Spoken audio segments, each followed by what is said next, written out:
My husband Yan Chen's first love couldn't have children, so he stole my 1-month-old daughter and gave her away. No matter how I pressed him, Yan Chen refused to say a word about her whereabouts. The agony of losing my daughter tormented me for so long that I finally gave in and turned on the gas valve at home. When I opened my eyes again, I was back at the very beginning. Yan Chen knelt by the bed with his head bowed, while the crib beside me was empty. Our daughter gone. Xin, we're still young, we have plenty of chances. Besides, it was just a girl, no great loss. Next time we'll have a son, to carry on the Yan family line. Yan Chen knelt by my bedside, looking at me with earnest eyes, repeating the same words I'd heard 1,000 times. I couldn't help myself and slapped him across the face. Yan Chen is the only son in his family, and I know just how badly they wanted a boy. When I was giving birth to Xiao, all of the Yan family's aunts and relatives were waiting outside the delivery room. Less than an hour after the birth, they had all left. Even my mother-in-law found an excuse to leave the house the very next day, all because I had given birth to a daughter. Yan Chen, do you even understand? I can't live without Xiao. I reached out and touched his face, choking back sobs several times. I understand. I do. Of course you have feelings for her after carrying her for 10 months, and so do I. But you know Qingzhu's situation, she can never have children of her own. You've seen how much she adores Xiao. She'll treat her as her own daughter, you can be sure of that. I gave a bitter smile. He didn't understand at all. I truly cannot go on living, but perhaps fate thought I hadn't suffered enough, and sent me back to this exact moment in time. Yan Chen kept me drugged and under control for 3 days. That was more than enough time for Du Qingzhu to take Xiao and disappear to a place I could never find. Everything that needed to be said was said countless times in my past life. Between Yan Chen and me, there is simply nothing left to say. I gave him a cold look, pushed him aside, and got out of bed. My mother passed away early, and my father remarried when I was 8. I've spent half my life without a father's care or a mother's love. How could I trust anyone else to take care of Xiao in my place? No one can replace me, no one. But Yan Chen is in love with Du Qingzhu. In my past life, I tried every method, even threatening suicide, yet he refused to reveal a single clue about her whereabouts. In this new life, what else can I possibly do? Perhaps sensing my icy demeanor, Yan Chen didn't dare stray a single step behind me. I lit the stove and started cooking as if he weren't there. My stomach cramping from 3 days without food, I tore open a packet of instant noodles, dropped them into boiling water, then opened the fridge and fished out an egg. Xin, you're still recovering, go wait, I'll cook for you. He tried to take the chopsticks from my hand, but I pulled away. Xin, I know you're mad at me. If you're angry, just let it out. You can hit me or yell at me, just please don't be like this. I turned my head and gave him a strange look. In my past life, I had gone berserk smashing furniture, and he called me a lunatic. This time, I'm perfectly calm, yet he's still terrified. I know I was wrong, Xin, I really do. I promise, for the rest of my life, I'll listen to everything you say. Let's just pretend we never had a child. Let's live a good life, take care of our health, and next year we can have a healthy baby boy to carry on the family line. Mom and Dad will be over the moon. Not interested. All I want is my Xiao. I finished a bowl of noodles in a few bites, washed the dishes, and went back to the bedroom. Looking at the baby supplies that filled half the room, I couldn't help but feel my nose sting with tears, and Yan Chen was still following me around, chattering away, apologizing, saying all the right things, but never once mentioning where Xiao was. Too. Yan Chen, I'm asking you one last time, where did Du Qingzhu go? The torrent of words was cut off as if a switch had been flipped, and silence lingered behind him for a long time. I knew all along I wouldn't get an answer. Wiping the tears from my face, I began to pack up the baby things in the room. I found a few large cardboard boxes in the corner, packed everything, and placed them by the front door. When you go downstairs, just throw them out. Since the child is gone, there's no point in keeping any of this. Yan Chen's parents are back from their trip. Yan Chen must have briefed them beforehand, as neither of them ever mentioned Xiao. If it weren't for the occasional question from the downstairs neighbor about how the child was doing when I went out, it would be as if Xiao had never existed in this world since that day. I haven't asked about Xiao either. All the baby supplies at home were thrown out. Seeing that I was being sensible, my mother-in-law's attitude toward me changed dramatically. She started preparing all sorts of nourishing meals for me every day to help me recover. Late at night, after we were intimate, Yan Chen would always place his hand on my belly and pray, praying that I would conceive a healthy, chubby baby boy, but I knew deep down it was utterly impossible. My obedience put Yen-Chen at ease, and he gradually let his guard down around me, all while secretly contacting Du Qingzhu on his phone. The two of them began to flirt under the guise of trivial matters, and I saw it all. Late at night, after Yen-Chen fell into a deep sleep, I would sneak a peek at his phone. I saw Xiaoxiao's recent photos. In each picture, she looked like a little sticky rice ball, cradled in someone's arms with a pacifier in her mouth. Her eyes and brows looked just like mine. It's just a shame we still haven't been able to find out where Du Qingzhu is. I sighed and looked at Yen-Chen's sleeping face in the faint glow of my phone. He's really handsome. It's a pretty, almost feminine kind of handsomeness, a delicate beauty. Du Qingzhu was 3 years older than him, and the two of them were childhood sweethearts, but Du Qingzhu's attitude towards him was always ambiguous. In my view, Yen-Chen was just her backup plan. Back when Du Qingzhu decided to get married, Yen-Chen got completely wasted, and I was the one who took him home. We were classmates back then, and I admit I always had a secret crush on him. I was the one by his side when he was nursing a broken heart. If he was Du Qingzhu's devoted admirer, then I was his. I was overjoyed to be with him, beyond words, even though I knew full well I wasn't his first choice. Yet I married him without hesitation, simply because I loved him. He wasn't exactly bad to me, he just fulfilled the basic duties expected of a husband. I was content. Before Xiaoxiao was born, I was always content. It's just a shame that only after having Xiaoxiao did I realize that a man wasn't that important to me.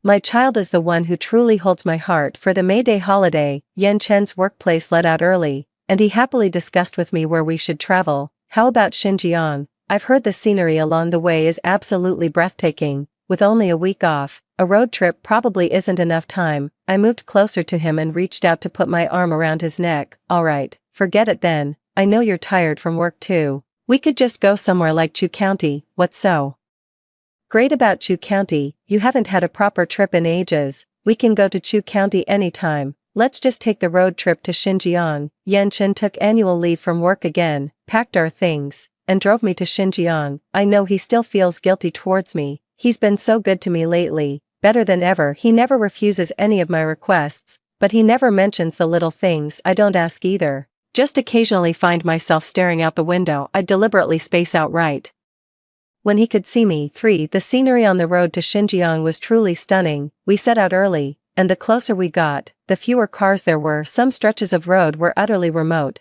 just a single highway cutting through an endless grassland, under a vast, brilliant blue sky. Xin, when we're old, let's retire here. The air is so fresh and the scenery is beautiful. Spending the rest of our lives here would make it all worthwhile. Sure, I replied absent-mindedly, looking down at the navigation map on my phone. Then we'll have our son buy us a plot of land here, somewhere in the suburbs close to the city. That way, if he ever needs us for anything, we can fly over to him right away. I unscrewed the cap of my cola and held it to his lips. You're really getting ahead of yourself. Here, have a drink. He turned his head and looked at me happily, as if those longed-for days were just around the corner, but I knew he was destined never to achieve them. The road got a bit rough at one point. I took a sip of my cola just as we hit a bump and choked on it. After a few coughs, someone handed me a tissue. Careful there. You okay? I'm fine. It's just a shame about the drink. I'd only had a few sips before I spilled it. I don't mind sharing with you.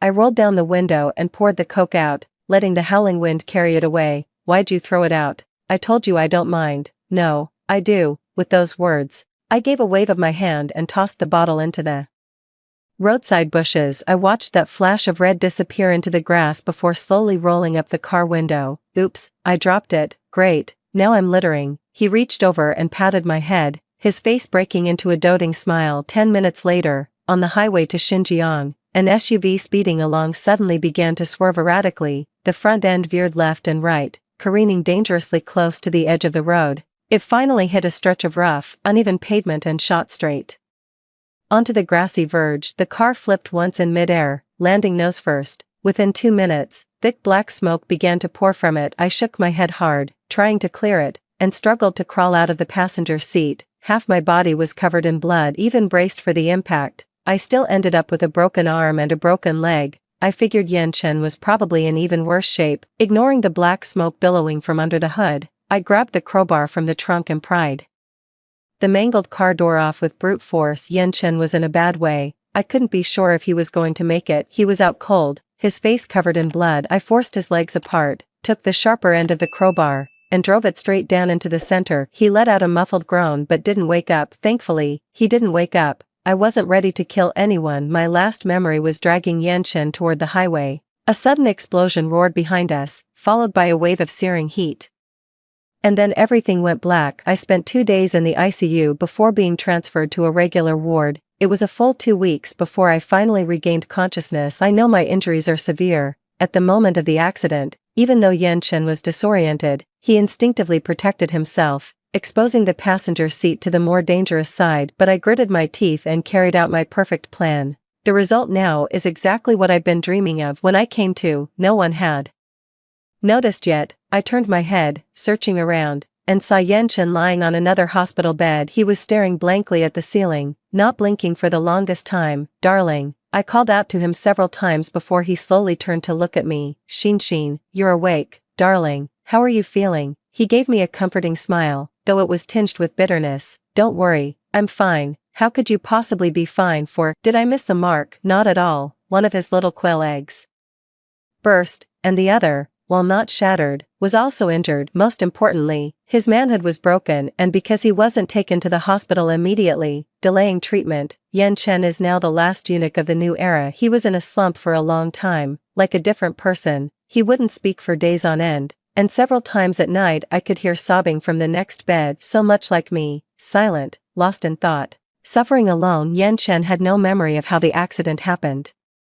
That part was completely lost to him. It was as if even heaven was on my side. My in-laws came to the hospital every day. Seeing Yanshin's despondency, my mother-in-law would secretly cry. Several times, she tried to lash out at me, but my father-in-law always stopped her. After all, I was the one who saved Yanshin's life. I slowly recounted the details of the accident, including how, despite my own injuries, I managed to pull Yanshin back from the brink of death in those critical first moments. The car was burned down to a metal frame. We were brought to the hospital by kind passers-by. As soon as I felt a little better, I struggled out of bed to keep vigil by Yanshin's bedside every day. I did my utmost to console him and lift his spirits. In my in-laws' eyes, I was nothing short of perfect to Yanshin. I love Yanshin so much I would give my life for him. Even if Yanshin were impotent, I would never leave him. Gradually, his spirits lifted. It's true, someone enveloped in love can weather any storm. The only pity was that love was a lie. He was discharged before me. I, however, had a few close calls with the Grim Reaper due to an infected wound. Yanshin waited outside the operating room, praying for my safety. When I finally regained consciousness, he was in tears. "Shinshin, you absolutely cannot get hurt. If something happens to you, I won't want to live either." I don't think he was lying. In his current state, where else could he find someone who loves him more than I do? But truth or lies, I don't really care. I had over a dozen metal plates put in my body. The blast wave from the explosion caused me secondary injuries. Yanshin, on the other hand, got off relatively lightly. Just a broken leg and some superficial wounds. Many relatives and friends came to the hospital to see us. They were all very sorry to hear our news. A few of the older great-aunts, upon hearing that Yanshin had injured his manhood, were so upset they slapped their thighs in frustration. Yanshin is done for. The Yen family line ends with him. Second great-aunt, please don't say that. Even if it's just the two of us, Yanshin and I will be fine. Plenty of dink couples live perfectly happy lives these days. How can that be? Don't talk to me about being dink or not dink. It's all fun and games now. But what are you going to do when you're old and something happens? There'll be no one around to help you. Honestly, why not just adopt one? I have a friend who works as a caregiver at an orphanage. Your situation fits the criteria perfectly. Kids from orphanages are no good. They all have problems. In this day and age, who would send a perfectly healthy child to an orphanage? Hey, didn't you have a child before? Just get her back from whoever you gave her to. Even though she's a girl, she's still your own flesh and blood. Having one ready-made is much better than taking in someone else's kid. The younger sister-in-law from fourth uncle's family was young when she suddenly blurted out what everyone else had been avoiding. The room fell silent. Yanshin's face darkened like the bottom of a pot. He stood up and stormed out the door. Everyone exchanged meaningful glances, but in the end, it was second aunt who spoke first. Sister-in-law, if you ask me, Xiaoyin is right. What's wrong with a girl? I was furious when you told me you'd given her away. What era is this to still favor sons over daughters? I say you should bring the child back home right away, with a little one running around the house, Xiao Chen won't have time to dwell on his own problems. These words were directed at my mother-in-law. The old lady hesitated for a long time, then looked at my father-in-law. She was clearly swayed by the idea. 5. I didn't voice any opinion about taking Xiao in. I just stood by and watched as my in-laws tried to persuade Yan Chen. Yan Chen was very agitated and even had a few heated arguments with his parents.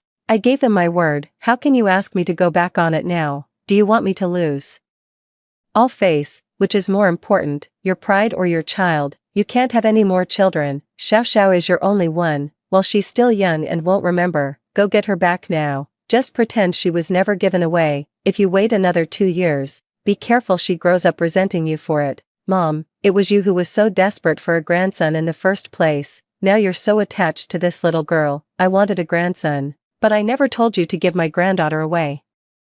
You can't give me a grandson now, can you? She's my only granddaughter. If you don't get her back for me, don't blame me for disowning you as my son. A loud bang came from the door. Yan Chen must have stormed out, slamming it behind him. Father-in-law was scolding mother-in-law for her hurtful words, and soon, soft sobs could be heard from the living room holding onto the support rail. I turned a corner and continued with my exercises. If all goes well, Xiao should be coming home soon. I need to recover quickly. My little Xiao still needs me. Yan Chen hasn't come home for days. In my current condition, I can't go out to look for him. At least he still picks up my calls. Honey, Mom and Dad went looking for you again today. Where on earth are you? I'll be back in a few days. Tell them not to worry. After hanging up, I knew the answer in my heart. I just heard a child crying from Yan Chen's side. He must have gone to find Xiao. I logged into the app to track Yan Chen's movements. Since he just got into a car accident and wouldn't dare drive for a while, he must have taken a plane or high-speed train to get out of town at 1:30 p.m. 2 days ago. Yan Chen boarded a flight to Jiashi City. Du Qingzhu has gone into hiding in Jiashi City. I recall that Du Qingzhu's ex-husband was from Jiashi City. Du Qingzhu's ex-husband was a hoodlum, always up to no good and without a steady job. 3 years ago, disaster struck when her ex-husband accidentally killed someone and was sent to prison. Not long after, her daughter died after accidentally ingesting a hazardous substance at kindergarten. Du Qingzhu fell ill after giving birth and had to undergo a hysterectomy, leaving her unable to have any more children. She's a pitiful woman, but no matter how pitiful she is, she has no right to take my Xiao away from me. Since Yan Chen went to see her, he must have something in mind. But Du Qingzhu is so good at sweet-talking people. I'm genuinely worried Yan Chen will get wrapped around her finger all over again. My mother-in-law asked if I knew where Yan Chen was. I shook my head and said I didn't know. Mom, Xiao Chen has a strong sense of pride. Since she promised someone, I doubt she'd go back on her word easily. My mother-in-law was furious with me. She pointed her finger right at my face and started yelling. I truly can't fathom what goes on in that head of yours. That's your own daughter. How can you be so indifferent? If it were my daughter who was taken away, I'd move heaven and earth to find her. How would she know I hadn't tried everything? In my past life, I even threatened to take my own life to force the search for my daughter, yet she accused me of not knowing what was important, saying a mere girl wasn't worth the trouble. Since my own efforts were futile, I decided to stop searching. After all, someone else is looking into it for me now. On the 5th day, Yan Chen returned. He stormed into the house with a dark scowl on his face and didn't utter a single word. My mother-in-law was about to lose her temper but was stopped. My father-in-law said we shouldn't push him too hard. There was a milky scent on Yan Chen, and the moment I caught a whiff, I almost lost my composure. It was my daughter's fragrance. Closing my eyes, she felt so close I could almost touch her. Just a little longer, hold on a bit more, it's almost over. 6. My body recovered quickly. Once Yan Chen had healed from his injuries, he went back to work. The house seemed unchanged, yet the size of my in-laws still drifted through from time to time. Over the weekend, my cousin and his family were heading out to a wedding. Before they left, they dropped off their little girl, not yet 2 years old, at my place and asked me to look after her. My little niece was dressed in a pink princess dress, looking just like a doll, clutching a large can of formula in her arms. She pouted her little mouth and called out Auntie when she saw me. What's this? Bringing your own snacks? Afraid I'd let you go hungry. I gently pinched my little niece's soft cheek, teasing her. I'd been doting on this child since she was born, visiting my cousin's house every day even before she arrived. You have no idea, while you were unwell and couldn't visit, she missed you terribly, she kept cooing nonstop, like a little rooster. Now that you're better, I rushed her over. If she didn't see you soon, she'd have started laying eggs at home out of frustration. My sister-in-law squeezed my hand, then glanced meaningfully toward my mother-in-law, who was watching the child with eager eyes. I gave a slight, understanding nod. Auntie, I'm really sorry to trouble you with this. My younger sister's wedding is coming up, and there's just so much to handle. It's really not convenient for me to bring the little one along, and I don't have anyone else close by I can ask. After thinking it over, sending her here is the only place I feel completely at ease. The little girl wasn't shy at all, with just a little coaxing from my mother-in-law. She toddled over on unsteady legs and threw herself into her arms, listening to my sister-in-law's polite words. My mother-in-law held the child, utterly enchanted and reluctant to let go. No trouble at all. Anyone from Shinshin's family is family to us.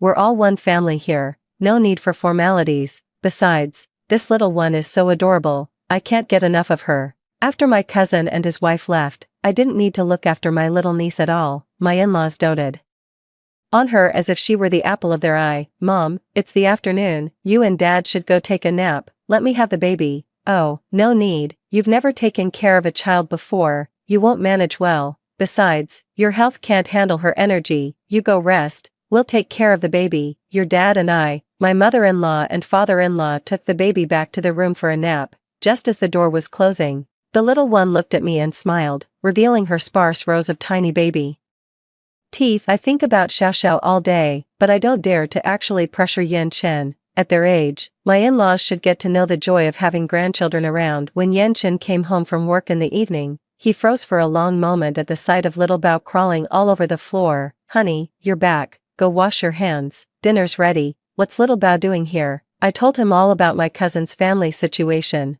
He just raised an eyebrow and didn't say much. Just as we sat down at the table, Xiaobao started huffing and puffing, struggling to climb up Yan Chen's pant leg. Yan Chen reached out and scooped Xiaobao into his arms, holding her like that throughout the entire meal. The table was filled with laughter and cheerful conversation, something that had been absent for a long time. Xiaobao's arrival had rekindled the warmth in this family. After dinner, we went out for a stroll. My in-laws were waiting at the door, both eager to hold little Bao. Bao was such a sweetheart, clinging to his grandma's neck and calling out grandma. Right away he didn't forget grandpa either, covering his face with slobbery kisses. Grandpa just wiped his face and grinned from ear to ear. I took it all in, including the way Yan Chen watched Bao, his eyes fixed and unblinking. 5 days later, Bao was picked up by his cousin. The atmosphere at home instantly turned ice cold. That evening, my mother-in-law called Yan Chen over for a long, heart-to-heart talk that lasted half the night. The outcome was far from satisfactory. Lying in bed, listening to the sounds from next door, my heart sank. Even after all this, it's still not enough. 7. I lay there with my eyes closed, trying to figure out what to do next, when the blanket was suddenly tugged. Yan Chen was back. Honey, why aren't you asleep yet? With all that racket, how could I possibly sleep? The lights were off, and the room was pitch black, save for the faint, scattered moonlight filtering through the curtains. I could just barely make out Yan Chen's profile in the dimness. His eyes were still open. Xin, do you blame me? It was a statement without context, but I knew exactly what he meant. I swallowed hard, my voice low when I finally spoke. I will. Yan Chen sighed and reached for my hand under the covers. I'm sorry. What good is sorry? It won't bring Xiao back. Qingzhu took very good care of Xiao, you can rest assured. I pulled my hand free, turned over, and said nothing more. Just as I was racking my brains for a solution, my mother-in-law had an accident. That morning, she had another argument with Yan Chen. After he left for work and my father-in-law went to church, only the two of us were left in the house. I heard a heavy thud from the bedroom next door and rushed over to find my mother-in-law had tried to hang herself, but she had tied the rope to the ceiling light fixture, which couldn't possibly support her weight of over 100 pounds. The connection point snapped immediately, and the entire ceiling panel came crashing down on her head. When the ambulance arrived at the hospital, Yan Chen had already gotten there first. Her mother-in-law's face was covered in blood. The moment she was carried out of the vehicle, Yan Chen was so terrified that his legs gave way and he collapsed to his knees outside the operating room. The father-in-law, who had been farther away, finally arrived and immediately started beating Yan Chen. If anything happens to your mother, I'll beat you to death. you worthless bastard, how could you give away your own child? Did I give birth to you without a brain? Is that woman really that important, more important than your own daughter? My cousin and his family were also there, having been trying to break up the fight. They froze upon hearing those words. What woman are you talking about? It was as if my father-in-law only just noticed the outsiders present. He suddenly clammed up, but my cousin wasn't letting him off the hook, pressing him to explain what he meant. Bro, stop asking. Yan Chen gave Xiao Xiao away to Du Qingzhu, his first love. I spoke up slowly from the corner. The moment my brother heard me, he kicked Yan Chen to the ground. Xian told me you gave the child away. I wanted to beat the shit out of you right then and there. If Xian hadn't stopped me from getting involved. Do you really think you'd still be breathing? You think you can push her around because she doesn't have family to back her up? What the hell do you take me for? I'm her brother. You clearly don't see us as people either. The tables had turned. My brother was throwing punches. My father-in-law was trying to break it up, while Yan Chen just lay on the ground the whole time, covering his head and not putting up any fight at all. Xin gave up half her life for you. If it weren't for her, you'd be fucking dead. And now you hand your own daughter over to another woman. Have you even thought about what happens to Xin? Is she supposed to just follow you around like this until the day she dies? After venting his anger, my brother grabbed my arm and tried to pull me away. My Xin doesn't need you to survive. She could get another husband and live just fine, have sons or daughters, no problem. Yan Chen, you still can't see it, can you? You're a fucking useless wreck. In this lifetime, forget about having a son. Without Xin, you couldn't even find yourself a wife. If I'd known it would come to this, I would have made Xin divorce you a long time ago. But it's not too late. Xin, come with me, get a divorce. Your brother and sister-in-law will take care of you. My brother had only just pulled me a few steps away when Yan Chen threw his arms around my legs. You can't leave, Xin, you can't go. 8. My sister-in-law was fierce. She grabbed Yan Chen by the hair and slapped him several times. What's stopping us from leaving? Look at the state you're in. Why should Xin stay with you? The baby's gone. What reason does she have to keep living with you? Xin, listen to your sister-in-law. You have nothing left to hold on to here. What good is a man like this? Don't cry. I'll handle this for you. My brother and his wife took me away, driving back to their house. Xin, are you sure this will work this time? My brother gripped the steering wheel, lifting his hand to ease his wrist. If I fail this time, I'll have no choice but to go to Jiashi. I'll turn that city upside down if I have to, but I will find Xiao Xiao. I sighed as I watched the scenery whizzing past the window. The moment I realized what my mother-in-law was up to, I immediately dialed 120. My mother-in-law's plan backfired. She never intended to die. She just wanted to scare Yan Chen, but she never expected the ceiling to collapse entirely. I was genuinely shocked when I saw her face covered in blood on the way to the hospital. I took out my phone and texted my sister-in-law. My mother-in-law has set the stage for me. It would be a shame not to play my part. You're hopeless. How did you manage to sprain your own hand hitting someone who wouldn't even fight back? I was so furious. When I finally got the chance to hit him, I just lost it. My sister-in-law was gently massaging my brother's wrist, sitting in the back. I couldn't help but laugh watching them. It's a good thing I'm not completely alone in this. I stayed at my sister-in-law's for a few days and didn't answer any of Yan Chen's calls. I heard your mother-in-law's injuries are quite serious. She's been in the hospital all day, feeling dizzy and nauseous, drifting in and out of consciousness. Xin, you're going back to the hospital for a follow-up tomorrow, right? My sister-in-law was holding little Bao to feed him, but he was fussing and reaching for me, struggling against the bottle. Yes, to check how the bone is healing. All right, just hand little Bao over to me. Stop bothering your aunt. She's not feeling well. When your brother gets back, have him drive you home to get your medical records. You'll need them for the hospital tomorrow. I nodded and looked down to play with Xiao Bao. My brother dropped me off downstairs. He wanted to come up with me, but I refused. Don't worry, Yan Chen wouldn't dare lay a hand on me. I knew Yan Chen was home. There's a very friendly lady in the complex who's now my informant. She spends all day walking her little dog around the neighborhood. I asked her to keep an eye on the Yan household for me. I opened the door and went inside. Yan Chen was in the kitchen, cooking. I acted as if I hadn't seen him and went straight to the bedroom. I pulled open the drawer and started rummaging for the medical records I needed. Xin, you're back. Have you eaten? I've got some pork bones simmering in the pot. I ignored him. After finding the medical records, I started looking for clothes. Xin, what are you doing? You're still mad at me, aren't you? I'm sorry, please don't be angry. Xin, let go, Xin. Mom's condition is very serious, she's been diagnosed with brain tissue damage, and the doctor says there will be lasting effects. I shook off his hand gripping my arm and took a step back. What does that have to do with me? What are you saying, Xin? Mom is sick, she needs you. Am I the one she needs right now? Don't you know who she's always wanted? Did I make her sick? Did I drive her to suicide?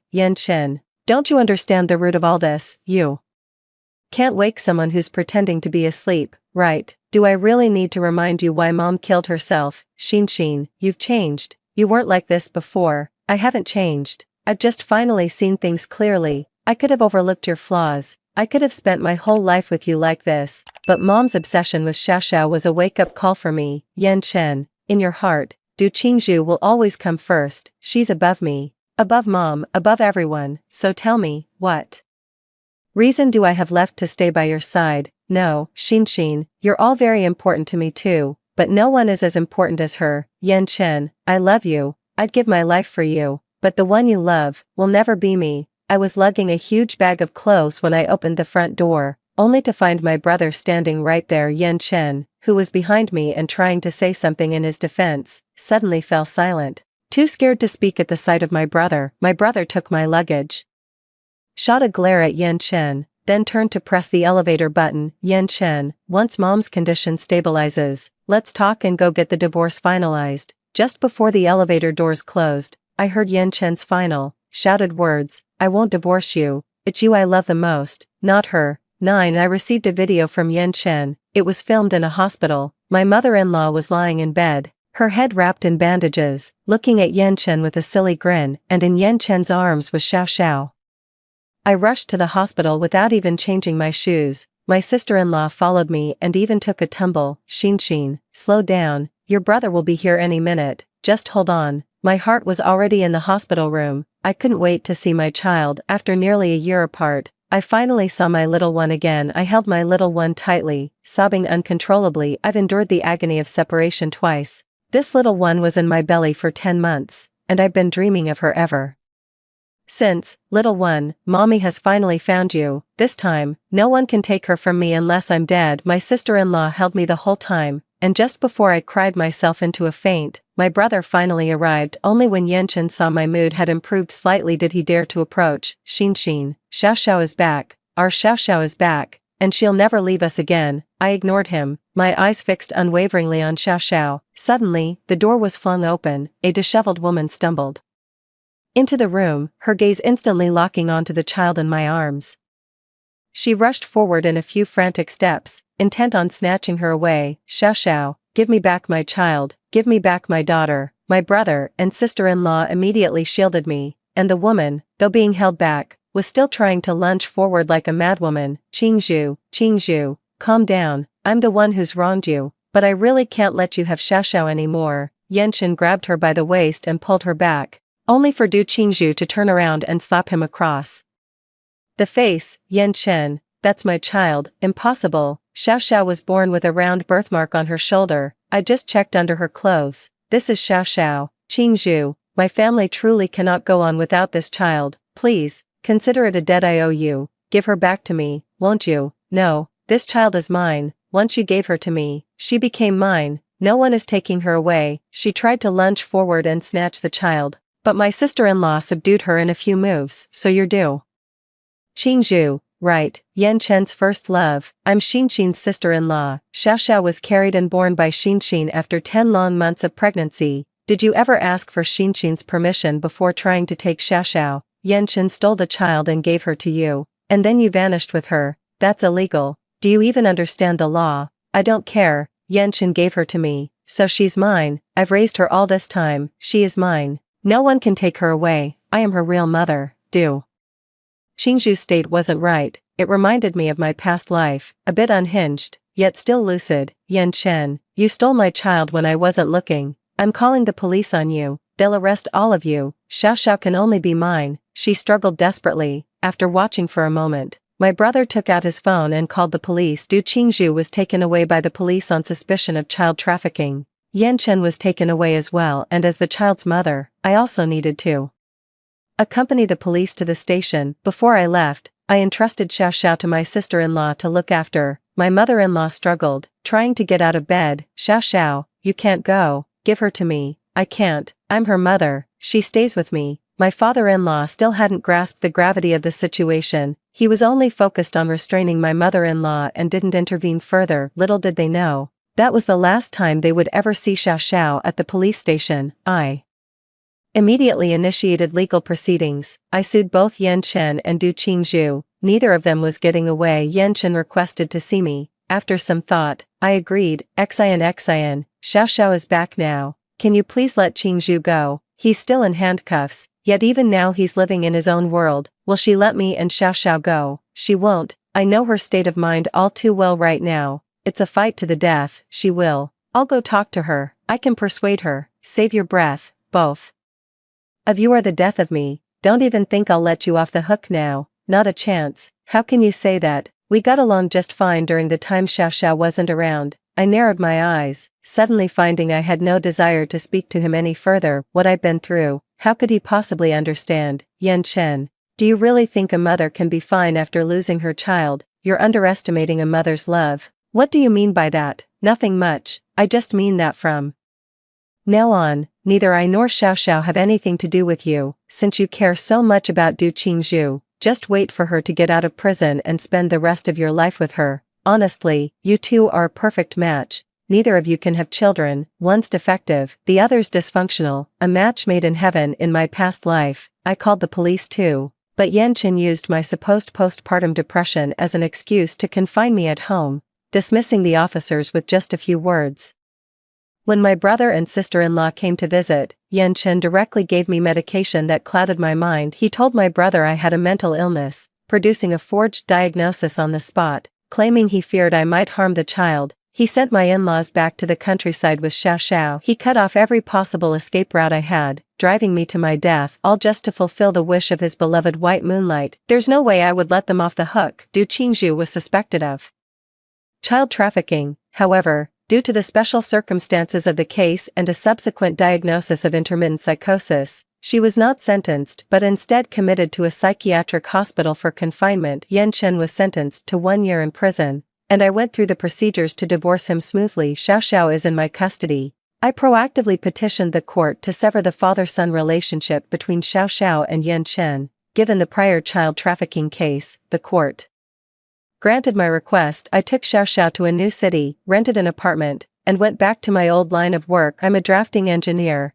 In my spare time while caring for Xiao Xiao, I take on freelance work online. It's more than enough to support us. I heard my mother-in-law has developed early-onset dementia. Her son doesn't take care of her, and she wanders around in a confused state all day, desperately looking for her granddaughter. He would snatch other people's children without a second thought, and got beaten up for it many times. In a way, it's fitting. In her past life, she never cared for Xiao Xiao, but in this life, she'll be thinking of Xiao Xiao until her dying day. A year later, Yan Chen was released from prison. I don't know what he went through inside, but he never came looking for me. My sister-in-law said he visits Du Qingzhu every few days. Du Qingzhu's condition is like Qiyun's. She cradles a pillow, calling it baby. Little Xiao grew up so fast, and in the blink of an eye, she started kindergarten. I also transitioned from taking freelance work online to a regular office job. My colleagues, aware of my situation, enthusiastically tried to set me up on dates, but I turned down every single offer. For the rest of my life, my only wish is to raise little Xiao well. Though she may lack a father's love, she will have a double portion of a mother's love, protecting her for a lifetime. The end. Story 2. It's already past 11 at night, and Zhang Zhou still hasn't returned. I waited for him until my eyelids kept drooping. Suddenly, my best friend Meow Meow sent me a message. Quick, check out Zhang Zhou's social media post. I took out my phone, unlocked the screen, and opened his moments. Zhang Zhou rarely posts on moments, but this time he shared a photo with a caption, "You will always be my pride." The woman leaning against him with a charming smile in the photo is his childhood sweetheart, Skyching. I opened the photo, zoomed in, and examined it carefully. The smile on Zhang Zhou's face was one of genuine delight. My heart slowly sank. Zane Zhou hardly ever posts on social media and has never shared anything about me there. He hasn't uttered a single word about our wedding next month either. I remember once asking him if he could post a photo of us together on his social media. He squinted with a casual smile. Our love doesn't need to be validated by others. At that moment, I caught sight of a fashion magazine on the table. Its front page highlighted with an advertisement slogan from a luxury brand. What's made public isn't necessarily the favorite, while what's kept private must be the dearest. I couldn't help but feel a tinge of irony. Are the most beloved buried deep in the heart, while only the less cherished are posted on social media? That proud and boastful look in his photo. What's with the attitude, as if flaunting his prized possession for all to see? 3 years ago, when Zane Zhou was at his lowest point, his childhood sweetheart Sky Ching chose to study abroad in country M. At that time, I admired Zane Zhou and chose to stay by his side to accompany him during his toughest days. His career gradually improved, and when he was named one of the most outstanding entrepreneurs under 30 in the Asia-Pacific region, he proposed to me. Our wedding is scheduled for next week, and everything is ready. But unexpectedly, Sky Ching came back. Meow Meow didn't receive my reply and called me. Belle, are you okay? I smiled faintly. I'm fine. What could possibly be wrong? Sky Ching is back, and you know about her relationship with Zane Zhou. Belle Sue, if you're unhappy, you must tell me. I'm so worried about you. I turned to comfort Meow Meow, also comforting myself. It's okay, we're getting married soon. At this moment, the sound of the door lock echoed. It must be Zane Zhou returning. I bid Meow Meow farewell and hung up the phone. Zane Zhou walked in, carrying a mix of alcohol and an unfamiliar perfume scent. Why aren't you asleep yet? He loosened his tie, unbuttoned his suit jacket, and sat down on the sofa. In the past, I would eagerly step forward to massage his head and then make him a cup of honey water. At this moment, I stood still, not moving a muscle. Zane Zhou slightly lifted his eyelids to glance at me. What's up? I curled my fingers slightly, gripping the phone in my hand. Sky Ching is back. Zane Zhou nodded. Yes, she studied finance in M country, and I've already arranged for her to join the company's investment department. He said it so naturally that I was momentarily at a loss for words. After a long pause, my lips trembled as I asked, why? Zane Zhou turned to me. Sky Ching graduated with top honors from the world's #1 business school. Of course, I couldn't let such talent slip away. His gaze held confusion, as if I had asked an unthinkable question. My heart ached for a moment, but then I remembered something more important. What about my matter? Have you given it any thought? Zane Zhou covered his eyes with his hands, his tone carrying a hint of complaint. Belle Sue, I'm already exhausted. Can we talk about this tomorrow? The next day, when I woke up, Zane Zhou had already left. He was extremely disciplined. No matter how late he slept the night before, he could always wake up on time and go to the company. After freshening up and changing clothes, I also headed to Zane Zhou's company. My company's cash flow has broken, and we urgently need an investment to alleviate the current situation. Otherwise, the company will have no choice but to declare bankruptcy. I hope Zane Zhou's company can invest in mine. He promised me he would discuss it at the company's executive meeting. I arrived at the entrance of his company. I told the receptionist girl that I wanted to see Zane Zhou. The new receptionist girl stared at me wide-eyed, as if I were a fraud. Do you have an appointment? I frowned. Just then, a pleasant female voice came from behind. Belle Sue, is that you? I turned around and saw Sky Ching standing there in a professional suit, her lips a bright shade. It's been years since we last met, and her confident aura has grown even stronger. Holding a coffee cup in one hand, she extended the other toward me. Long time no see. Ever since I found out last night that she had joined Zane Zhou's company, she's the last person I'd want to run into at his workplace. I composed my expression and gave her a light handshake. Long time no see. She swiped her employee card to open the access control and gestured for me to follow her inside. You're here to see Zane, right? I just finished a meeting with him. He shouldn't be busy now. Though she was merely his subordinate, it felt as if she and he belonged to the same world, while I, his future Mrs. Zhou, seemed to exist in a different dimension altogether. I walked toward the office area. Thank you, I'll go to his office myself. No need to trouble you. The words came out cold and detached. I wouldn't believe myself if I said there was no emotion behind them. Sky Ching smiled faintly. All right, I'll get back to work then. When I arrived at the door of Zane Zhou's office, his assistant, Gao Yuan, looked at me with a hint of surprise. I rarely visited Zane Zhou at his company unless it was something particularly important. Belle, you're here. He blocked my way, seemingly not wanting to let me in. I stood my ground. Xiao Gao, I need to see your general manager Zhou about something. Belle, General Manager Zhou just finished a meeting and is handling some matters now. Maybe you could wait here for a while. I'm feeling upset. Since when do I need an appointment to enter Zhang Zhou's office? Gao Yuan offered a servile smile. Let me make you a cup of coffee. No need. I'll wait for him right here. I sat down in the reception area outside Zhang Zhou's office holding a document in my hand that desperately awaits Zhang Zhou's signature to save a life. My company's bankruptcy is now on a countdown. And I only have 3 days left to save it. A familiar voice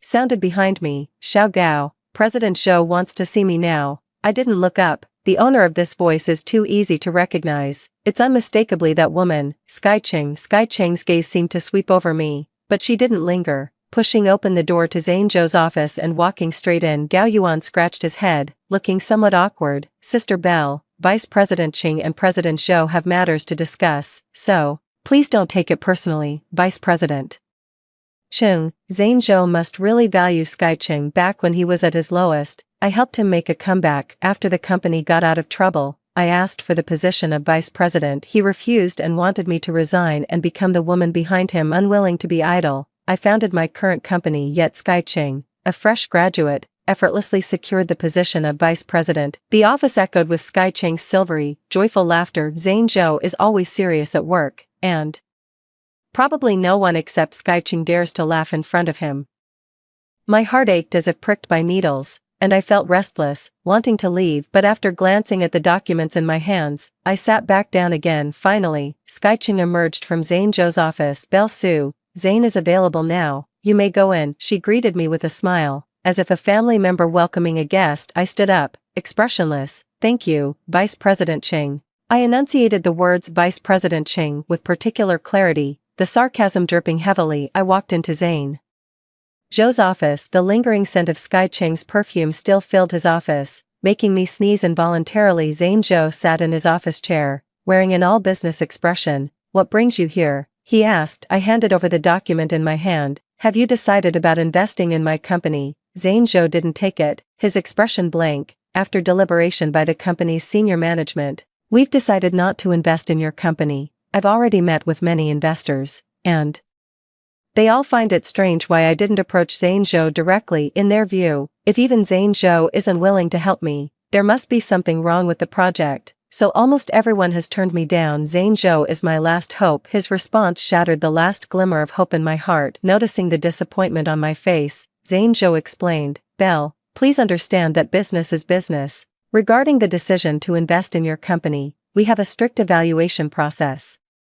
I glanced at the documents on the table, where a line of neat handwriting read, after thorough consideration by the investment department, the decision has been made to reject the investment proposal for XX company, signed by Sky Cheng. I gritted my teeth, holding back tears. Mr. Zhou, thank you for your time. I turned and walked out. I wandered aimlessly down the street. Memories came flooding back one after another. To be honest, Zhang Zhou has been quite good to me these past few years. Surprises for various anniversaries were never lacking. He always stays with me when I'm sick or feeling down, yet I've never appeared in his social media posts. He also rarely takes me to his private gatherings with friends. I used to think it was just because he's reserved and dislikes drawing too much attention, but now that Sky Cheng is back, his eagerness to announce it to the world makes me see the difference. Perhaps he does love me, but there's someone he loves even more in his heart. When the one he loves more appears by his side, the other becomes just a compromise. I think it's time for everything to end. I returned home, packed up my belongings briefly, and then left. The house I currently live in was bought for me by Zhang Zhou, a duplex apartment. He often comes to stay here,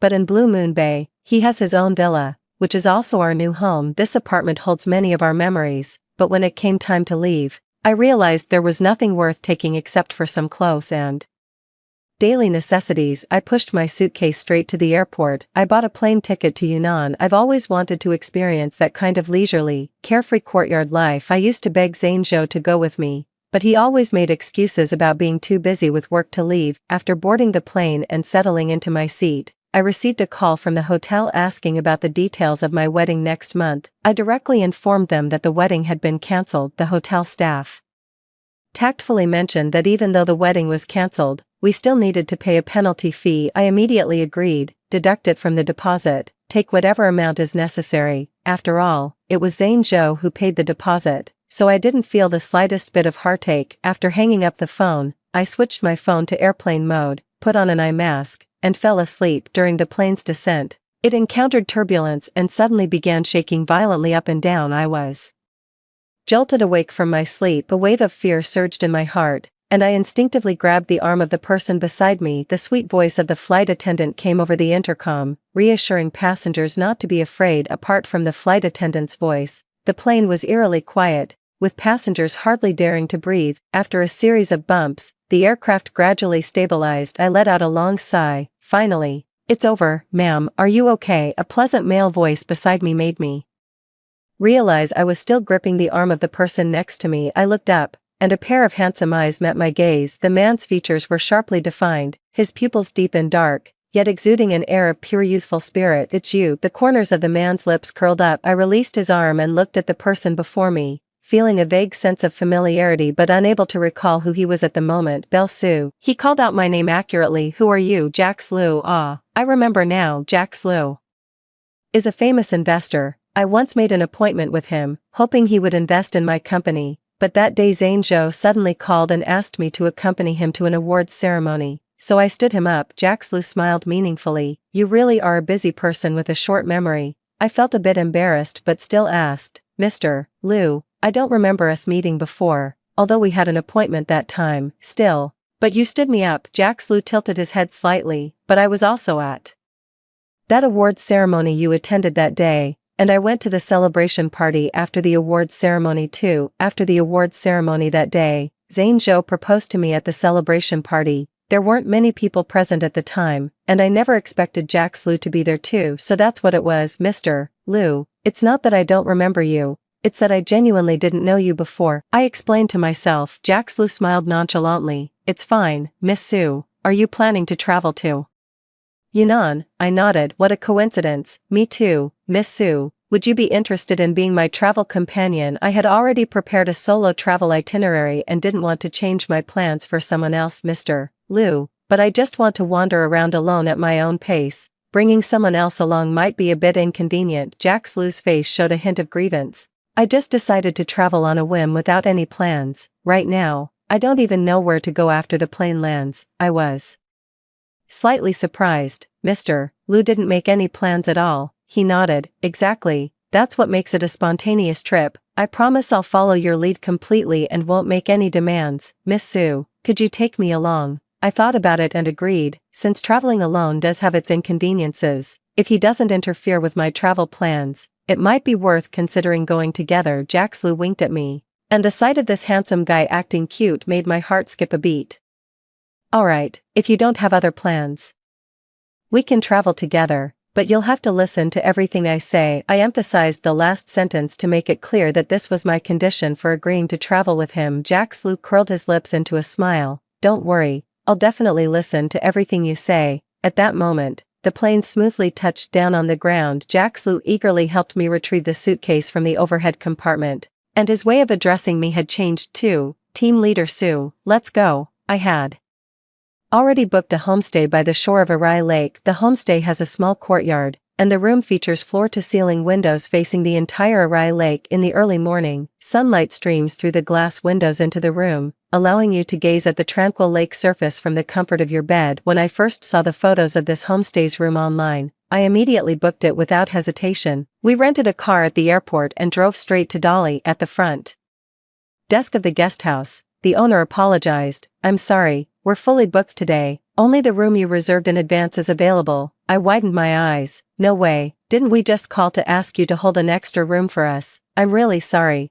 I made a mistake earlier. All the rooms have been booked out." Not wanting to give up my room and go to another guest house, I had no choice but to look at Jax Liu and say, "I'm sorry. How about I help you find another guest house?" Jax Liu shook his head. "It's so late, where do you expect me to find a place to stay? It's pitch black outside." "I'm scared." "Me?" The boss looked at him, then at me. "Actually, our rooms are quite spacious." Jax Liu gave me a pleading look. "Team Leader Sue, how about letting me crash in your room for the night? I was the one who brought him here, and I couldn't help but feel a sense of responsibility toward him." "Alright then, let's add another bed in the room." Jax Liu smiled. "Team Leader Sue, you're really kind." I wasn't too happy about it, but I pretended to be generous. It's the least I can do. The night passed without incident. The first thing I did when I opened my eyes the next morning was to draw back the floor-to-ceiling curtains. Fresh morning light flooded into the room in an instant. Sunlight filtered through the clouds, scattering across the lake's surface. The Tyndall effect made it seem as if one were glimpsing a vision of heaven. "It's so beautiful," a man's voice came from behind. I turned around to see Jax Lu with messy hair, staring blankly out the floor-to-ceiling window. Feeling somewhat proud, I said, "Now you know why I insisted on living here." Jax Lu didn't answer. He emerged halfway from under the blanket and stretched his arms. He was wearing loose silk pajamas, with the top 2 buttons undone, revealing his attractive collarbones. My face flushed slightly, and I quickly turned my gaze toward the floor-to-ceiling window. "Hurry up and get out of bed, we have quite a full schedule today." To cover up my fluster, I deliberately spoke sternly to Jax Lu. "Understood, Team Leader Sue. Just give me 10 minutes. Jax Lu immediately jumped out from under the covers. I went downstairs first to have breakfast at the restaurant. Jax Lu indeed finished washing up in just 10 minutes, changed into outdoor attire, and came downstairs. The itinerary for the day was all arranged by me. Jax Lu was very cooperative, accompanying me up mountains and down to the sea without a single complaint, even taking on the role of my personal photographer. By the time we returned to the guest house in the evening, it was already very late. I went to the front desk to ask if there were any extra rooms available. The owner looked regretful. "No one has checked out today." I was just about to ask if there were any nearby guest houses when Jax Lu spoke up first. "That's really unfortunate, Team Leader Sue. I'll have to trouble you to take me in for the night again." The words of refusal reached my throat, but I swallowed them back. Today I had Jax Lu work as my photographer all day, and I really couldn't bear to kick him out so late. Back in the room, I went to take a shower first. When I came out after showering, Jax Lu was holding my phone in a daze. As soon as he saw me come out, he quickly handed me the phone. "Zane Zhou called you earlier." I thought it might be urgent since he kept calling, so I answered, but it seems he misunderstood. I frowned. "I'm sorry, I didn't mean to." "Do you think he'll give you trouble?" I reassured Jax Lu. "We've already broken up. If he misunderstood, that's his problem, not yours." I picked up my phone and walked toward the balcony. Zane Zhou is a very possessive person. Even if he no longer cares, the moment he learns someone else is involved, he won't let go willingly. I dialed the number, and Zane Zhou answered immediately. "Belle Sue, where are you? Who are you with? Why did you call off the wedding?" He was nearly shouting into the phone. I remained silent. After he finally calmed down a bit, I slowly replied, "Zane Zhou, I called off the wedding because I no longer want to marry you. Our engagement is cancelled. As for your other questions, I'm sorry but I don't owe you any answers." Zane Zhou's voice, which had just settled, erupted in fury again. "Belle Sue, who gave you the nerve to cancel the wedding?" "I didn't say cancel. How dare you cancel?" "Zane Zhou, when it comes to feelings, if one person says stop, it has to stop. I don't need your permission, do I?" Zane Zhou paused for a moment on the other end. Soon, his voice softened. "Belle Sue, are you just throwing a tantrum with me? What's with the attitude? Are you upset because I didn't invest in your company?" "Belle, what's so great about that lousy company of yours? After we get married, I'll take care of you. You don't need to worry so much." "What do you mean by lousy company?" "That company is my life's work." "But Zane Zhou, I don't blame you for not wanting to invest in it then. Why are you angry?" "I'm not angry." "Zane Zhou, then why do you want to break up?" "Because I want to break up." "Belle Sue." There was a silence on the phone, neither of us speaking. After a while, I heard Sky Cheng's voice coming from Zane Zhou's side. "Zane, come quickly. Everyone's waiting for you." I hung up the phone and blocked all of Zane Zhou's contact methods one by one. After finishing all this, I felt a sense of relief, as if a weight had been lifted off my shoulders. Back in the room, Jax Lu was still awake. He had finished showering, dressed in his pajamas, and was sitting by his small bed, probably waiting for me under the warm yellow light. His dark eyes sparkled as he asked, "Are you okay?" I slightly curled the corners of my lips. "It's nothing." His eyes burned as he looked at me. "Did you two break up?" I didn't think there was any need to hide it, so I nodded. "Yeah, we did." "Then, would you consider giving me a chance?" My heart skipped a beat, and my tongue tied a little. What did you say?" Jax Lu grinned, looking utterly carefree. "I was just kidding, just wanted to cheer you up a bit." I smiled. "Thanks, I'm actually not unhappy. This relationship has already headed in an irreversible direction, and breaking up is a relief for both of us. In fact, I might even be happier." Jax Lu looked at me, seemingly unconvinced by my words. "That's good then, but if you're not happy, it's okay, I won't laugh at you." I was embarrassed that he saw through my thoughts. so I commanded him in a team leader's tone, "Go to sleep quickly. Tomorrow will be another day packed with activities." The next day, while Jax Lu and I were having breakfast, my assistant Xiaoyu called me. Xiaoyu's voice was brimming with barely contained excitement. "Belle, President Zhou has agreed to invest in our company." I answered without hesitation, "No, I won't accept it." Xiaoyu must have thought I'd gone crazy. She tentatively asked, "Belle, did you have a fight with Mr. Zhou? How could you pass up such a great opportunity? With this investment, we could turn things around. No one would have to leave the company." I knew Zhang Zhou was just unwilling to let go. I'd been chasing after him for so many years, and he's grown accustomed to having me silently take care of everything behind his back. Now, I'm actually leaving him. He's a man with a strong need for control and can't tolerate me pushing him away. I just want to make a clean break with him and have nothing to do with him anymore. But Xiaoyu's words forced me to reconsider Zhang Zhou's investment. What I can't let go of the most about the company's dissolution is my fellow partners who started the business with me. Before I left, I had already instructed Xiaoyu and the HR department to provide everyone with sufficient severance pay. However, from the feedback Xiaoyu gave me, what everyone is even more reluctant about is leaving the company they helped establish from the ground up. I knew I couldn't act on impulse, so I sighed and said, "Xiaoyu, let me think about it some more." Xiaoyu seemed to understand something. "Belle, no matter what decision you make, we all support you." I hung up the phone, but my heart couldn't calm down. Zhang Zhou was using this to force me to compromise with him, and I couldn't let go of my entrepreneurial partners either. Jax Lu looked at me. "What happened?" I forced a bitter smile. "Before coming to Yunnan, I thought my company was about to go under, but just now, I learned there's a chance to revive it, yet I don't want to take it." "Tell me, am I crazy?" Jax Lu frowned. "Is the reason you don't want to accept this opportunity because you can't accept the investor?" I was surprised by his insight and nodded. "This situation is quite common. If you ask me, I'd advise that if you don't approve of the investor, don't take their money." I understand the reasoning, but I don't want to let my friends down. Jax Lu, then would you consider me? I'm willing to be your investor. Are you sure? You don't even seem to know what my company does. Yet Jax Lu smiled. "Sometimes investing is about betting on the person. I believe in you as a founder, and that makes it worth investing. Come on, tell me about your company." I immediately put today's itinerary out of my mind, took out my laptop, turned it on, and began introducing my company to Jax Lu at the dining table of the guest house. 2 hours later, Jax Lu and I signed the investment agreement. I happily called Xiaoyu. "Xiaoyu, our company is saved." "Sis Belle, have you decided to accept Mr.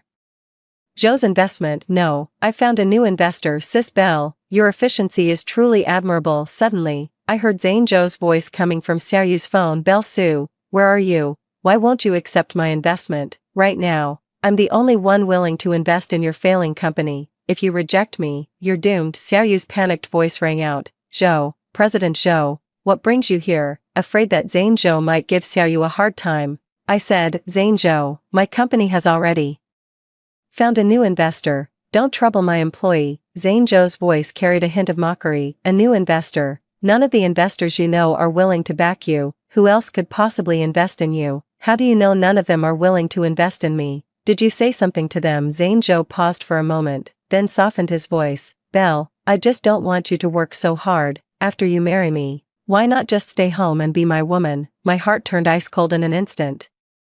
Gritting my teeth, I said, "Zhang Zhou, you're despicable. Who wants to be your woman? We've already broken up, and my company has found new investors. Get out of my company now, or I'll have security escort you out." "Zhang Zhou, Belle, listen to me." I hung up the phone and slapped it face down on the table with a sharp thud. Jax Lu watched coldly, remarking, "Seems like Mr. Zhou is completely out of the picture now." I declared resolutely, "I want him completely out of my life." Jax Lu and I followed my travel itinerary and had a great time exploring, returning to the homestay very late. No one checked out of the homestay again today, which means Jax Lu has to share a room with me once more. Now that he's my investor, essentially my financial backer, I feel a bit awkward about kicking him out. Thinking about it, he's actually been quite well behaved these past 2 days without any inappropriate behavior, so I decided to let him continue sharing the room with me. After taking a shower, just as I was about to go to sleep, Zhang Zhou's childhood friend Zhang Rui gave me a call. "Belle Su,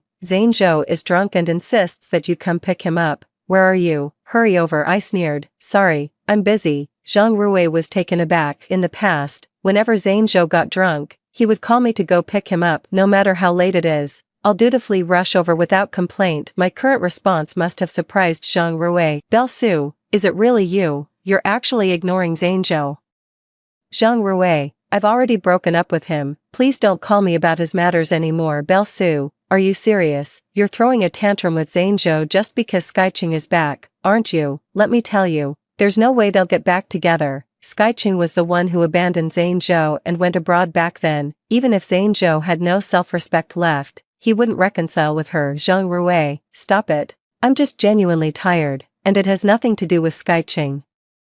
From now on, he has nothing to do with me anymore. At that moment, I heard Zhangzhou shouting loudly on the other end of the phone, Belle-Sue, you can't give up on me. Don't you like me a lot? I know. Back when my company was in trouble, it was you who sold the house your parents left you to help me through the crisis. Belle-Sue, I know all about that. You won't leave me, right? Zhangzhou was right. That did indeed happen back then. Skyching left without a word, leaving Zhangzhou devastated. I sold my house and had Zhang Rui give the money to Zhangzhou.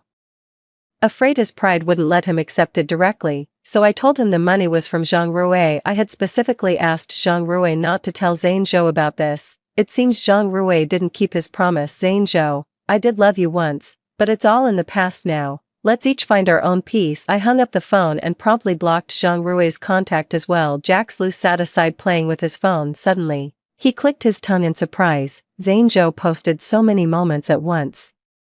That's rare. He held the phone screen up to me. The person in the photo looks so much like you. I took a closer look, and sure enough, all the photos Zhangzhou posted were of him and me together. Back then, I was still leaning on him, laughing brightly, full of dreams for the future. Zhangzhou wrote, Belle, come back quickly, I miss you so much. I let out a cold, mocking laugh. It's too late. They say delayed affection is cheaper than grass. Who is he trying to impress with this sudden show of deep love now? By the way, President Liu, I plan to go back tomorrow. Jax Lu widened his eyes. I haven't had enough fun yet. You're leaving already. It's not because of Zhangzhou, is it? I replied indifferently. President Liu, you're overthinking it. With your investment, I need to return and stand side by side with my team to ensure your investment yields returns as soon as possible. Jax Lu muttered. Making money isn't urgent. I'd rather you stay and spend more time with me. I pulled out a stack of papers. Mr. Liu, here's the guide I made. You can continue playing according to it. I won't be accompanying you tomorrow. Jax Lu took my guide with a look of regret. Alright,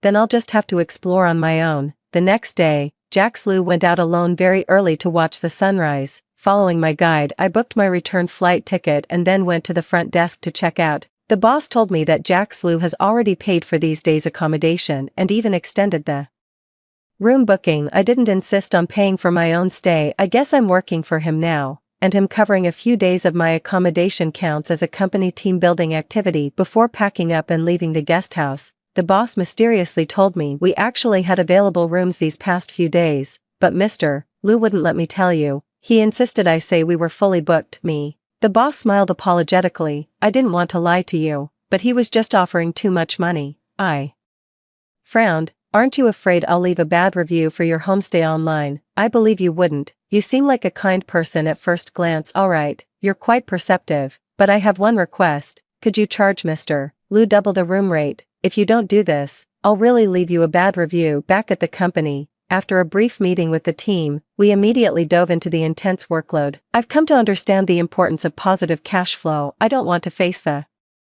embarrassment of losing my company again. Zhangzhou didn't bother me anymore. The guide I gave to Jax Lu was a 1-month itinerary. When he returns from his trip, I hope to show him that my company has overcome its difficulties and is back on track. But 3 days later, Jax Lu came back. When he showed up at my company, I was a bit surprised. Was my travel guide not interesting enough? Why did you come back so soon? Jax Lu scratched his head and laughed. I was eager to check out the new project I just invested in. As for traveling, I still prefer having a guide to show me around. His gaze was fervent as he looked at me. Is there anything the company needs help with? At the mention of this, I got excited and began pouring out the company's difficulties to him nonstop. A good investor should bring more than just capital to a company, experience and connections too. In the following period, he spent a lot of time immersed in my company. His insights and judgments about the market and Marketing have been a great help to me. He helped me clarify the development path of the company and formulate new marketing strategies. The company began to achieve positive cash flow. Simply put, my company started making money. We held a small celebration banquet. When I proudly announced our profits over the past month,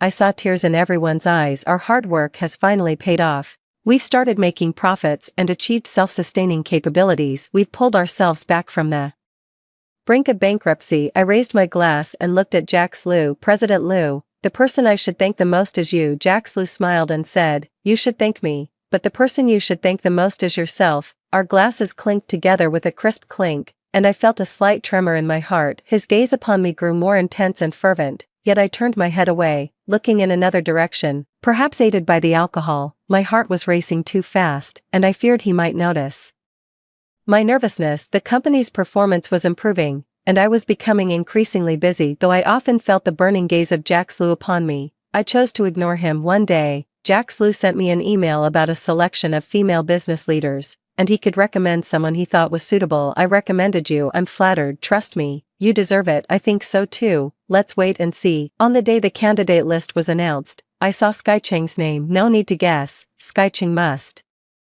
have been recommended by Zhang Zhou. Jax Liu casually mentioned to me, Zhang Zhou recommended Skycheng to generate publicity for the company. After all, Skycheng is now his deputy. However, I heard Skycheng isn't doing too well in the company right now. Zhang Zhou is too controlling, and Skycheng feels constrained by him. It seems there's quite a bit of tension between them. I pursed my lips. I've worked with Zhang Zhou before. He's someone who stubbornly insists on his own way, refusing to listen to anyone else's opinions. He only trusts himself. Then why did you recommend me? Jax Liu looked serious. Because I believe you deserve this title. Over this period, I've witnessed your business acumen and your unwavering determination in the face of setbacks. You should stand taller and let more people see you. It will greatly benefit your career development. Moreover, your brilliance deserves to be seen by more people. Jax Liu gazed at me, his eyes sparkling. I understood that Jax Liu was using his influence to lift me up, and I sincerely said to him, thank you, Jax Liu. Jax Liu's gaze suddenly softened. If you win the award, can you promise to fulfill one of my wishes? My heart trembled like a plucked string, vibrating gently with lingering echoes. I lowered my head and whispered softly, I promise you. At the awards ceremony a month later, I attended together with Jax Liu as companions. I was wearing a long black evening gown, paired with a set of Australian white pearl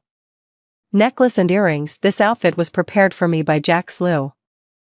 I originally just wanted to wear a low-key black suit, but he insisted on dragging me to the mall to buy a new dress and jewelry. He said, today might be one of the highlights of your life. You must let more people see you and not hide your brilliance. I walked into the venue arm in arm with Jax Liu, who was dressed in a dark formal suit, and ran into Zhang Zhou and Skycheng. Zhang Zhou's gaze fell on my hand linked with Jax Liu's. His lips twitched, and his expression darkened. Skycheng looked at me and extended a hand with a smile. Belle Su, I didn't expect to see you at an event like this. The corners of my lips curled as I lifted my chin and briefly touched Skycheng's hand. Neither did I. After all, you're just a deputy general manager. Skycheng's expression suddenly changed. Belle Su, don't get too cocky. Am I being cocky? I'm just stating the facts. That's right. Skycheng is now only the deputy general manager of Zhang Zhou's company, while I already have my own company. And a recent valuation from an investment firm shows that my company's worth is almost on par with Zhang Zhou's. Seeing Skycheng's embarrassment, Zhang Zhou gave me a deep look before pulling Skycheng away. Jax Liu glanced at me with a smile. President Su, the awards ceremony is about to begin. You should take your seat now. I followed Jax Liu to the seats arranged by the organizers. A few seats away sat Zhang Zhou and Skycheng. The awards ceremony began. As my head was spinning from a long string of speeches, I suddenly heard my name mentioned by the person on stage. Jax Liu leaned in and whispered in my ear, they're about to announce the winner. No sooner had he spoken than I heard the voice from the stage. Congratulations to this year's most influential female business leader, Belle Su. Jax Liu excitedly hugged me. Belle Su, congratulations, you won. Then someone came to lead me onto the stage to receive the award, and I delivered my acceptance speech under the gaze of the audience below. Then, surrounded by camera flashes, I stepped down from the podium. The entire process felt like a dream, leaving me in a daze. It wasn't until I sat back down in the audience and tightly grasped Jax Liu's arm beside me that I felt my feet firmly on the ground. returning to reality. I leaned close to Jax Lu's ear and whispered, Jax Lu, did I really win the award? Pinch me, I need to know if I'm dreaming. Jax Lu raised his hand, but instead of pinching me, he gently tucked a loose strand of hair behind my ear. You're not dreaming, it's real. Now that you've won, shouldn't you fulfill your promise? I looked up at him and asked, what promise? Jax Lu replied, you said you'd grant me one wish. I remember I did say that. I can probably guess what Jax Lu's wish is. I could feel the affectionate way he's been looking at me lately. Blushing slightly, I lowered my head and said, go on, what's your wish? Jax Lu leaned close to my ear and whispered, my wish is to complete your travel guide together with you. Wait, how is this wish different from what I imagined? Looking at my stunned expression, Jax Lu flashed a sly smile. Team leader Sue, is that okay? I nodded, sure, of course it is. In an instant, I felt a scorching gaze from not far away landing on me. I followed the gaze and saw it was Zhang Zhou. Skyching was also looking at me, but her expression was far from friendly. Zhang Zhou stepped away from Skyching, who had been holding his arm, and walked over, extending his hand to me. Congratulations, Belle. I didn't reach out, just calmly said, thank you. The day after the awards ceremony, Jax Lu and I flew to Yunnan, beginning our independent travel journey. On the first day, we returned to the same guest house we had visited together last time. This time, we booked 2 separate rooms under my stern and scrutinizing gaze. The guest house owner didn't dare to collude with Jax Lu again this time. After a day of fun, I returned to the guest house, took a shower, and was just about to sleep when Jax Lu suddenly knocked on my door. I opened the door, and Jax Lu showed me his phone. There, prominently displayed in his social media feed, was a picture Zhang Zhou had just posted. The photo captured me on stage receiving an award yesterday. Zhang Zhou captioned with a text, you are my pride. I couldn't help but let out a cold laugh. Who exactly is his pride? Isn't his pride Skyching? Jax Lu looked at me quietly, is that the point?